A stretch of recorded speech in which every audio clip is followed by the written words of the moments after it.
ಭಾರತ ಸಂವಿಧಾನ ಮತ್ತು ಭೂಗೋಳಶಾಸ್ತ್ರದ ಉಪನ್ಯಾಸಕನಾಗಿ ಸೇವೆ ಸಲ್ಲಿಸ್ತಾ ಇದ್ದೇನೆ. ಅದಷ್ಟೇ ಅಲ್ಲದೆ ಕರ್ನಾಟಕದಾದ್ಯಂತ ಪಬ್ಲಿಕ್ ಸ್ಪೀಕರ್, ಸಾರ್ವಜನಿಕ ಭಾಷಣಕಾರನಾಗಿ, ಆಂಕರ್, ನಿರೂಪಕನಾಗಿ ಕರ್ನಾಟಕ ರಾಜ್ಯದ ಸುಮಾರು 3.5 ಲಕ್ಷ ಜನ ವಿದ್ಯಾರ್ಥಿಗಳಿಗೆ ಸೇವೆ ಸಲ್ಲಿಸಿದ್ರಿಂದ ಕರ್ನಾಟಕ ಸರ್ಕಾರದಿಂದ 3 ರಾಜ್ಯ ಪ್ರಶಸ್ತಿಯನ್ನ ಪಡೆದುಕೊಂಡಂತ ವ್ಯಕ್ತಿ ನಿಮ್ಮ ಮುಂದೆ ನಿಂತ್ಕೊಂಡಿದ್ದಾನೆ ಆತ್ಮೀಯರೇ.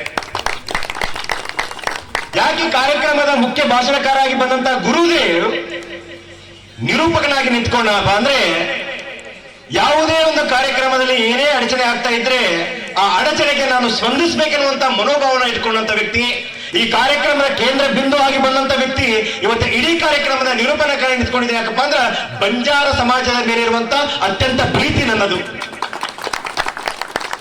ಸುಮಾರು 40 ವರ್ಷಗಳ ಹಿಂದೆ ವಿಜಯಪುರ ಜಿಲ್ಲೆಯ ಸಿಂದಗಿ ತಾಲೂಕಿನ ಬಳಗಾನೂರದಲ್ಲಿ ಚನ್ಮಲ್ಲಪ್ಪ ಬರವಣಿಗೆ ಅಂತೇಳಿ ಸುಮಾರು 25 ವರ್ಷಗಳ ಕಾಲ ನನ್ನ ಅಜ್ಜ ಸರ್ಪಂಚನಾಗಿ ಸೇವೆ ಸಲ್ಲಿಸ್ತಾನೆ.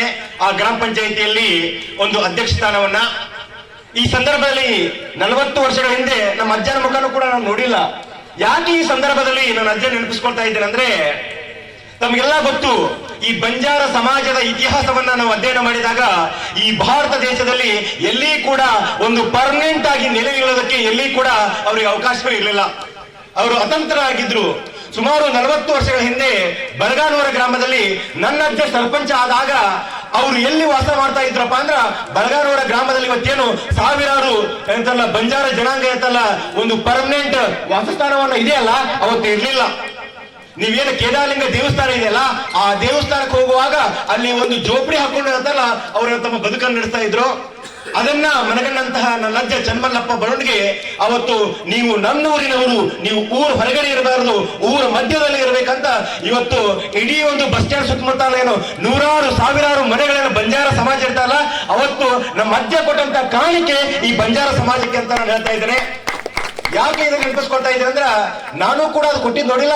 ಇವತ್ತು ಏನು ಬಳಗಾನೂರ ಗ್ರಾಮದ ಬಂಜಾರ ಸಮಾಜದ ಹಿರಿಯರು ನನಗೆ ಭೇಟಿಯಾದ ಹೇಳ್ತಾರೆ, ಗುರುದೇವ್ ಇವತ್ತು ಬಳಗಾನೂರ ಗ್ರಾಮದಲ್ಲಿ ಒಂದು ಅದ್ಭುತ ಅಂತ ಭದ್ರ ಬುನಾದಿ ಹಾಕೊಂಡು ಇವತ್ತು ಮನೆ ಕಟ್ಕೊಂಡು ನಾವು ವಸಿಸ್ತಾ ಇದೆಯಲ್ಲ, ಅವತ್ತು ನಿಮ್ಮ ಅಜ್ಜ ಕೊಟ್ಟಂತ ಕಾಣಿಕೆ ಅಂತ ಹೇಳ್ತಾ ಇದ್ದಾರೆ. ಹಾಗಾಗಿ ಬಂಜಾರ ಸಮಾಜ 50 ವರ್ಷಗಳ ಹಿಂದೆ 100 ವರ್ಷಗಳ ಹಿಂದೆ ಕೊಟ್ಟಂತಹ ಒಂದು ಏನು ಸಹಾಯ ಇರ್ತಲ್ಲ, ಅವ್ರು ಯಾವತ್ತೂ ಕೂಡ ಮರೆಯೋದಿಲ್ಲ. ನನ್ನ ಅಜ್ಜ ಕೊಟ್ಟಂತ ಕಾಣಿಕೆಯನ್ನ ಮೊಮ್ಮಗನಿಗೆ ಹೇಳಿ ಅಂತಲ್ಲ ಅವರು ಕೃತಜ್ಞತೆಯನ್ನು ಸಲ್ಲಿಸ್ತಾ ಇದ್ದಾರ. ಇಂಥ ಸಮಾಜದಲ್ಲಿ ಈ ಒಂದು ಕಾರ್ಯಕ್ರಮಕ್ಕೆ ನಾನು ಭಾಗಿಯಾಗಿದ್ದು ತುಂಬಾ ಸಂತೋಷ ಆಗ್ತಾ ಇದೆ.